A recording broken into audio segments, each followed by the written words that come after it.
സുനിജി, മോദിയെ അമിത്ഷായും ഡോവലിനും എതിരെയൊക്കെ കള്ളപ്രചരണം നടത്തിയ ജസ്റ്റിൻ ട്രൂഡോ ഇന്ത്യയെ തളർത്തി നേട്ടമുണ്ടാക്കാം എന്ന് വിചാരിച്ചിരുന്ന ജസ്റ്റിൻ ട്രൂഡോ ട്രംപിസം വരുന്ന ആ സമയത്ത് തന്നെ ജസ്റ്റിൻ ട്രൂഡോ രാജിവെച്ചിരിക്കുകയാണ്.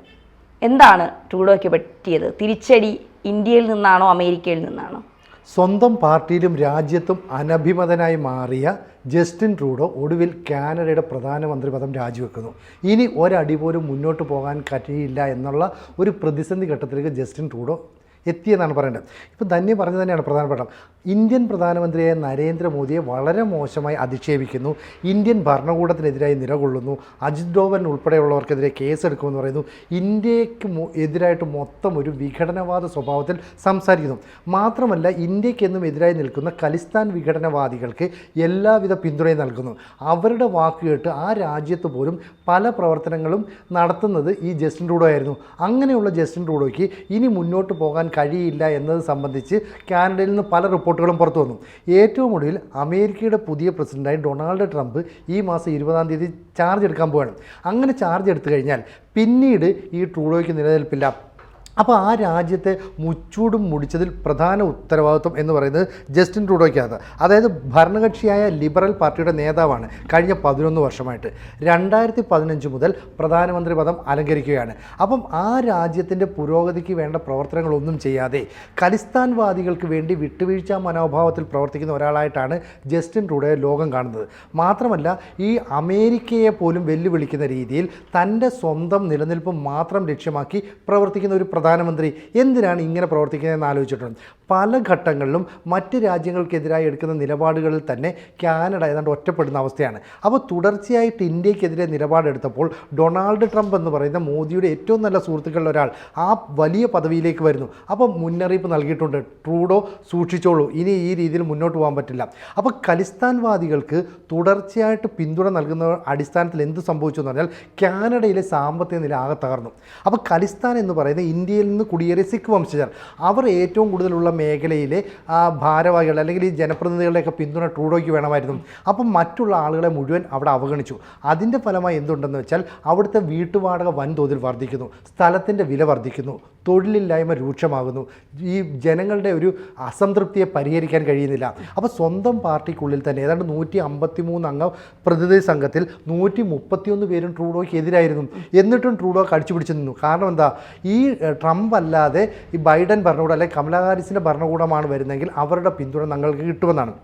എന്നാൽ ട്രംപ് അധികാരത്തിൽ വന്നതിന് ശേഷം പറഞ്ഞത് ഇനി കാനഡ അങ്ങനെ കൂടുതൽ കളിക്കണ്ട, ഞങ്ങളെ കൊണ്ടാണ് നിങ്ങൾ ജീവിക്കുന്നത്. അതായത് കാനഡയുടെ ഈ ട്രേഡ് ഉണ്ടല്ലോ, കച്ചവടം, ഈ കച്ചവടത്തിൻ്റെ 75% നടക്കുന്ന അമേരിക്കയിലേക്കാണ്. തൊട്ടടുത്ത അയൽരാജ്യമായതുകൊണ്ട് കാനഡയിൽ നിന്ന് സാധനങ്ങളെല്ലാം അമേരിക്കയിൽ കൊണ്ടുവന്ന് വെക്കണം. അമേരിക്ക അതിൻ്റെ പുറത്ത് ഒരു 20% നികുതി കൂട്ടി. എന്ന് പറഞ്ഞാൽ ഏത് പ്രൊഡക്റ്റ് വന്നാലും അതിന് 20% അധികം പൈസ കൊടുത്ത് ആളുകൾ വാങ്ങണം. അമേരിക്കക്കാരൻ അത്രയും പൈസ കൊടുത്ത് വാങ്ങേണ്ട ആവശ്യമുണ്ടോ? ഇല്ല. അവൻ മറ്റ് രാജ്യങ്ങളിലെ പ്രോഡക്റ്റ് വാങ്ങിക്കും. അപ്പോൾ സാമ്പത്തിക നില അവരുടെ തകരും, അവരുടെ GDP കുത്തനെ ഇടിഞ്ഞു താഴും, നിലനിൽക്കാൻ പറ്റത്തില്ല. അപ്പോൾ അങ്ങനെയുള്ള അവസ്ഥയിലേക്ക് കൊണ്ടുവന്നെത്തിച്ചത് ജസ്റ്റിൻ ട്രൂഡോയാണെന്ന് അവിടുത്തെ ജനങ്ങളും പറഞ്ഞു തുടങ്ങി. അതുകൊണ്ടാണ് കഴിഞ്ഞ 9 വർഷമായി രാജ്യം ഭരിച്ചിരുന്ന ട്രൂഡോയ്ക്ക് ഒരു സങ്കടത്തോടു കൂടി പോകേണ്ടി വരുന്നത്. ഏറ്റവും ഒടുവിൽ അദ്ദേഹം തന്നെ പറഞ്ഞത് താൻ കഴിഞ്ഞ ദിവസം അത്താഴം കഴിക്കാനിരിക്കുമ്പോഴാണ് ഭാര്യയോടും മക്കളോടും ഞാൻ പ്രധാനമന്ത്രി പദം ഉപേക്ഷിക്കാൻ പോവുകയാണെന്ന് പറയുന്നത്. അപ്പോൾ കഴിഞ്ഞ കുറച്ച് ദിവസങ്ങളായി പലതവണ ജനങ്ങളെ അഭിസംബോധന ചെയ്യുമ്പോൾ, മാധ്യമങ്ങളെ ഫേസ് ചെയ്യുമ്പോഴൊക്കെ ആകെ ഒരു വലിയ എന്താ പറയുക സങ്കീർണാവസ്ഥയിലായിരുന്നു. മുഖമൊക്കെ വലിഞ്ഞു മുറുകി, ചിലപ്പോഴൊക്കെ സങ്കടത്തോടു കൂടി സംസാരിച്ചു. അതായത് ഞാൻ ഇത്രയും നാൾ എൻ്റെ രാജ്യത്തിന് വേണ്ടി പ്രവർത്തിച്ചിട്ടും അവർ എനിക്കൊപ്പം നിന്നില്ലല്ലോ എന്നുള്ളൊരു ഫീലിംഗ് ആയിരുന്നു. സത്യത്തിൽ ഈ ഖലിസ്ഥാൻവാദികൾക്ക് വേണ്ടി, അക്രമകാരികൾക്ക് വേണ്ടി നിലകൊള്ളുന്ന നിലപാടാണ് ട്രൂഡോ സ്വീകരിച്ചത്. ഇതിപ്പോൾ ട്രംപ് 20-ാം തീയതി അധികാരത്തിൽ ഏറുന്നു. ട്രംപും മോദിയും തമ്മിലുള്ള ഒരു ബന്ധം എത്രത്തോളം ദൃഢമാണ് എന്നുള്ളത് നമുക്ക് എല്ലാവർക്കും അറിയാവുന്ന കാര്യമാണ്. നേരത്തെ ട്രംപ് പറയുകയും ചെയ്തു, കാനഡ ഞങ്ങളുടെ കൂടെ രാജ്യമാക്കി, ഞങ്ങളോടൊപ്പം സംസ്ഥാനമാക്കി ചേർക്കാം എന്നുള്ള ഒരു നിലപാടും അമേരിക്കയുടെ ഭാഗത്ത് നിന്ന് വന്നു. സത്യത്തിൽ മോദിയാണോ ട്രൂഡോ ഭയന്നത്, അതോ ട്രംപിൻ്റെ വരവിനെയാണോ, അത് ഇവരുടെ രണ്ടുപേരുടെയും തമ്മിൽ ഒരു ഊഷ്മള ബന്ധത്തെയാണോ ഭയക്കുന്നത്? അതായത് ഡൊണാൾഡ് ട്രംപ് ജയിച്ച് പ്രസിഡന്റ് ആകുമെന്ന് ഉറപ്പായതോടുകൂടി നിരന്തരമായി ട്രൂഡോയെ അപമാനിക്കുകയായിരുന്നു. കാരണം ഞാൻ നേരത്തെ പറഞ്ഞില്ലേ, നികുതി വർദ്ധിപ്പിക്കാമെന്ന് പറയുന്നത് തന്നെ അവർക്കുള്ള അടിയാണ്. അതായത് അമേരിക്കൻ ഡോളറിൻ്റെ അടിസ്ഥാനത്തിൽ മാത്രമാണ് കാനഡ എന്ന് പറയുന്ന രാജ്യം നിലകൊള്ളുന്നത്. ആ രാജ്യത്തിൻ്റെ പ്രവർത്തനങ്ങൾ ഇന്ത്യക്കെതിരെ ആയപ്പോൾ അത് വളരെ മോശമായ കാര്യമാണെന്ന് പറഞ്ഞു. ഗുർപത്വന്ത് സിംഗ് പന്നൂൻ എന്ന് പറയുന്ന ഒരാൾ പറയുകയാണ്, അയാളെന്ന് പറയുന്നത് ഈ justice for Sikh four justice എന്നൊക്കെ പറയുന്ന ഒരു സംഘടനയാണ്. ആ സംഘടനയ്ക്ക് വേണ്ടി നിൽക്കുന്ന ആൾ പറയുകയാണ്, ഞങ്ങളെ കൊല്ലാൻ ശ്രമിക്കുന്നു, ഇന്ത്യൻ ഭരണാധികാരികൾ അജ്ഞാതരെ വിട്ട ആളുകളെ കൊല്ലുന്നു. അയാളല്ലേ അജിത് ഡോവലിനെതിരെ അമേരിക്കൻ കോടതിയിൽ പരാതി. അതെ, അപ്പോൾ അവർ കൊടുക്കുന്ന പരാതിയിലൊക്കെ നടപടി ഉണ്ടാകണമെന്ന് പറയുന്നു. അതിനെ ജോ ബൈഡൻ ഭരണകൂടം പിന്തുണയ്ക്കുന്നു. അപ്പം ട്രംപ് വിചാരിച്ചെന്താ, ഞാനും ബൈഡനോട് വിചാരിച്ചാൽ ഇന്ത്യക്ക് പണി കൊടുക്കാം, അങ്ങനെ ഈ ഖലിസ്ഥാൻവാദികളുടെ പിന്തുണ എനിക്ക് കിട്ടും, ഇനിയും രാജ്യം ഭരിച്ചുകൊണ്ട് പോകാം. അപ്പോൾ 9 വർഷം ഭരിച്ച് ആ രാജ്യം മുടിക്കുകയും കനേഡിയൻ ജനത ഇദ്ദേഹത്തിനെതിരാകുകയും ചെയ്ത് ഇദ്ദേഹം മനസ്സിലാക്കുന്നില്ല. അപ്പോൾ ഇങ്ങനൊരു നീക്കം നടത്തിയപ്പോൾ ഡൊണാൾഡ് ട്രംപ് അധികാരമേൽക്കുന്നതിന് മുമ്പ് അദ്ദേഹത്തെ വസതിയിൽ പോയി കാണാൻ ട്രംപ് ചെല്ലുകയാണ്. അപ്പോൾ G20 ഉച്ചകോടിയിൽ ഒക്കെ പങ്കെടുക്കുന്ന രാജ്യങ്ങളിൽ ആദ്യമായിട്ടാണ് ഇതിൽ ഉൾപ്പെട്ട ഒരു രാജ്യത്തെ തലവൻ നേരിട്ട് ട്രംപിനെ കാണാൻ വീട്ടിൽ ചെല്ലുന്നത്. അപ്പോൾ എനിക്ക് സ്വാധീനിക്കാൻ കഴിയുമല്ലോ എന്ന് പറഞ്ഞാൽ ചെല്ലുന്നത്. ട്രംപ് ചെല്ലുമ്പോൾ തന്നെ പറയുന്നു, വെൽക്കം മിസ്റ്റർ ഗവർണർ എന്ന് പറയുന്നത്. ഇവർ ഞെട്ടിപ്പോയി, ഗവർണറോ, ഒരു രാജ്യത്തിൻ്റെ പ്രധാനമന്ത്രി ഗവർണർ എന്ന് അഭിസംബോധന ചെയ്യുന്നു. അപ്പം ട്രംപ് പറയുകയാണ്, നിങ്ങൾ വേണമെങ്കിൽ ഞങ്ങളുടെ കൂട്ടത്തിൽ ഒരു സ്റ്റേറ്റായി മാറിക്കൂ. അതായത് കാനഡയെ അമേരിക്കയുടെ 51 സ്റ്റേറ്റാക്കി മാറ്റാം, 51ാമത്തെ സ്റ്റേറ്റ്, കാരണം നിലവിൽ 50 സ്റ്റേറ്റ് ഉണ്ട്, 51ാമത്തെ സ്റ്റേറ്റായി മാറിയാൽ നിങ്ങളെ ഞാൻ അവിടുത്തെ ഗവർണറാക്കാം. എത്ര വലിയ പരിഹാസമാണ്, അപമാനമാണ്, സഹിക്കാൻ പറ്റില്ല. എന്നിട്ട് പറയുകയാണ്, നിങ്ങളുടെ രാജ്യത്തു നിന്ന് ഞങ്ങളുടെ നാട്ടിലേക്ക് ആളുകൾ കുടിയേറിക്കൊണ്ടിരിക്കുകയാണ്, നുഴഞ്ഞു കയറുകയാണ്, ഞങ്ങൾ ഇനി ഇത് സമ്മതിക്കില്ല, നിങ്ങൾ നുഴഞ്ഞു കയറണ്ട, ഞങ്ങളുടെ രാജ്യവുമായി കൂടിച്ചേർന്നോളൂ. അപ്പോൾ അമേരിക്കൻ ജനസംഖ്യ കുറഞ്ഞു വരുന്നു. ഈ ജനസംഖ്യ കുറഞ്ഞു വരികയും ലോകത്തിലെ ഏറ്റവും പവർഫുൾ രാജ്യമായി അമേരിക്ക നിലകൊള്ളുകയും ചെയ്യുന്നു. എന്നാൽ ഏറ്റവും വലിയ രാജ്യമാണോ എന്ന് ചോദിച്ചാൽ അല്ല. റഷ്യയുടെ ഒന്നും അത്രയും വലുപ്പമില്ല, കാനഡയ്ക്കും വലുപ്പമുണ്ട്. ഈ കാനഡയും അമേരിക്കയും കൂടെ ഒന്നായി കഴിഞ്ഞാൽ ലോകത്തെ ഏറ്റവും വലിയ രാജ്യങ്ങളൊന്നായിട്ട് അമേരിക്കയും മാറും. അങ്ങനെ മാറിയാൽ അവിടുത്തെ ജനസംഖ്യ 30 മുതൽ 38 കോടി വരെയാകും. അത്രയും വലിയ ജനസംഖ്യയുള്ള ഒരു രാജ്യമായി അമേരിക്കയ്ക്ക് മാറണമെന്ന് ട്രംപുണ്ട്. ട്രംപിന് ദേശീയത മാത്രമാണ് ലക്ഷ്യം. ആ ലക്ഷ്യം വെച്ചിട്ട് വേണമെങ്കിൽ ഞങ്ങളുടെ കൂടെ കൂടിക്കോ, ഇല്ലെങ്കിൽ നിനക്കിട്ട് പണി തരുമെന്നാണ് പറയുന്നത്. ജസ്റ്റിൻ ട്രൂഡോയ്ക്ക് ഒന്നും മിണ്ടാൻ പറ്റുന്നില്ല. താൻ പോടോ എന്ന് പറഞ്ഞ് ഇറങ്ങിപ്പോയാൽ അന്ന് ഉപരോധം ഏർപ്പെടുത്തും ഈ അമേരിക്ക. അങ്ങനെ ഏർപ്പെടുത്തിയാൽ പിന്നെ കാനഡ തകർന്നുപോയി. അപ്പോൾ സ്വന്തം രാജ്യത്തെ ജനങ്ങൾക്ക് മുമ്പിൽ, സ്വന്തം പാർട്ടിക്ക് മുമ്പിൽ ഇയാൾ തീർത്തും ഒറ്റപ്പെട്ടു പോവുകയാണ്. മാത്രമല്ല, വീണ്ടും ട്രംപ് പറഞ്ഞു, എന്തെങ്കിലും സഹായമോ പിന്തുണയോ ഒക്കെ വേണമെങ്കിൽ ഞങ്ങൾ പറയുന്നത് കേട്ട് നിൽക്കണം, അല്ലെങ്കിൽ ഞങ്ങൾക്ക് വേണമെങ്കിൽ നിങ്ങളുടെ രാജ്യത്തെ പിടിച്ച് ഞങ്ങളുടെ കൂടെ ചേർക്കാം എന്ന് പറഞ്ഞാൽ ആക്രമിച്ച് കാനഡയെ കൂടെ ചേർക്കാമെന്നുള്ളൊരു വാണിംഗ് കൊടുക്കുന്നു. പക്ഷേ ട്രംപ് അതൊരിക്കലും ചെയ്യില്ല. കാരണം യുദ്ധത്തിന് അങ്ങനെ അനുകൂലിക്കുന്ന നിലപാടൊന്നുമല്ല ട്രംപിനുള്ള ചില കാര്യങ്ങൾ എന്ന് പറയുന്നത്, ഈ പറയുന്ന ട്രംപ് പിടിച്ചെടുക്കുന്ന രാജ്യങ്ങൾ, നേരത്തെ പൈസ കൊടുത്തൊക്കെ വാങ്ങിയ കുറേ സ്ഥലങ്ങളുണ്ട്, ഇതെല്ലാം കൂടെ ചേർത്ത യുണൈറ്റഡ് സ്റ്റേറ്റ്സ് എന്ന് പറയുന്നത്. ഈ സ്റ്റേറ്റിൻ്റെ അപ്പുറവും ഇപ്പുറവും ഇടയ്ക്ക് നിൽക്കുന്ന ഒരു പോർഷൻ ഉണ്ട്, അതിനപ്പുറത്താണ് കാനഡ നിൽക്കുന്നത്. അപ്പോൾ ഈ കാനഡയെ കൂടെ ചേർത്ത് ഒരു വിപുലമായ രാജ്യമാക്കി US മാറ്റുകയാണ്. ഈ ഒരു ലക്ഷ്യവുമായി ട്രംപ് മുന്നോട്ട് പോകുന്നത് എന്താണെന്ന് വെച്ചാൽ, ഇന്ത്യൻ പ്രധാനമന്ത്രി നരേന്ദ്രമോദിയെ വളരെ മോശം ഭാഷയിൽ ഈ ട്രൂഡോ അധിക്ഷേപിച്ചിട്ടുണ്ട്.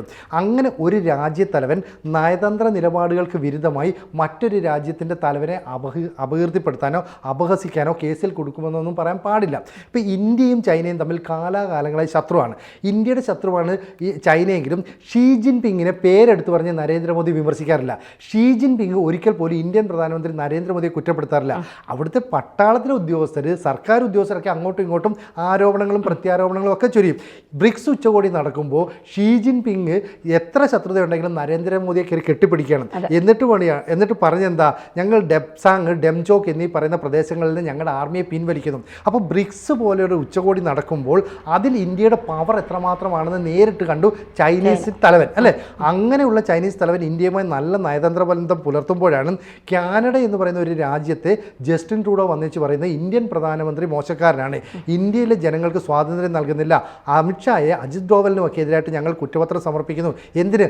അദാനി പോലും വലിയ അഴിമതിയൊക്കെ നടത്തുന്നു എന്ന് അമേരിക്കയിൽ കേസ് നടത്തണമെന്ന് ആവശ്യപ്പെടുന്നു. ഇതൊക്കെ തന്നെ ജോ ബൈഡൻ ഉൾപ്പെടുന്ന ഡീപ് സ്റ്റേറ്റിൻ്റെ ഒരു തെരഞ്ഞെടുപ്പ് തന്ത്രങ്ങളൊക്കെ ആയിരുന്നു. ഡീപ് സ്റ്റേറ്റ് പോകുന്നു, ജോ ബൈഡൻ മാറുന്നു, പകരം ഡൊണാൾഡ് ട്രംപ് വരുന്നു. അപ്പോൾ ട്രംപ് എൻ്റെ പ്രിയപ്പെട്ട സുഹൃത്തായ മോദിക്ക് വേണ്ടി ഒരു പണി ജസ്റ്റിൻ ട്രൂഡോയ്ക്ക് കൊടുത്തു എന്ന് പറയാം. മാത്രമല്ല, ഇനി അടുത്ത തെരഞ്ഞെടുപ്പ് ഫെബ്രുവരിയോടുകൂടി വരണം. ഈ ഫെബ്രുവരിയിൽ തെരഞ്ഞെടുപ്പ് വന്നാൽ തന്നെ താൻ ജയിക്കില്ല എന്ന് ഈ ട്രൂഡോയ്ക്ക് ഉറപ്പുണ്ടായിരുന്നു. ഒപ്പം ഡൊണാൾഡ് ട്രംപ് വന്ന് തങ്ങളെ ലോകത്തിന് മുന്നിൽ അപഹസിക്കുകയോടെ ചെയ്തപ്പോൾ മുന്നോട്ട് പോകാൻ മാർഗമില്ല.